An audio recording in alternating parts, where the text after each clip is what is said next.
আসসালামু আলাইকুম। আমাদের প্রজেক্টে নতুন করে লেয়ার মুরগির জাতটি যুক্ত করা হয়েছে। আমাদের এখানে ৪টি রানিং লেয়ার মুরগি রয়েছে এবং ১ পিস মুরগ রয়েছে।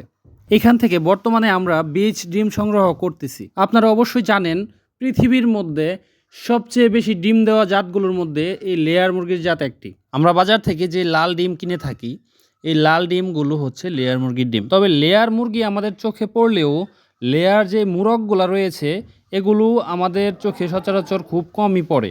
কারণ এখানে মুরগগুলা তারা রেখে দেয় এবং শুধুমাত্র মুরগির বাচ্চাগুলো আমাদেরকে দিয়ে থাকে, যাতে করে আমরা এটা থেকে প্রোডাকশন না করতে পারি। লেয়ার মুরগি আপনারা জানেন যে ৯৫ থেকে ৯৮% পর্যন্ত ডিম দেয়। আমাদের এখানে যে ১ পিস লেয়ার মুরগ দেখতে পাচ্ছেন, এই মুরগটা অনেক খোঁজাখুঁজি করে আমরা বের করে নিয়ে এসেছি এবং আলহামদুলিল্লাহ আমাদের মুরগিগুলো অবশেষে রানিং হয়েছে এবং এখান থেকে আমরা যে বীজ ডিম সংগ্রহ করতেছি এগুলো বাচ্চা উৎপাদনের জন্য অলরেডি হ্যাচিংয়ে দিয়ে দিয়েছি।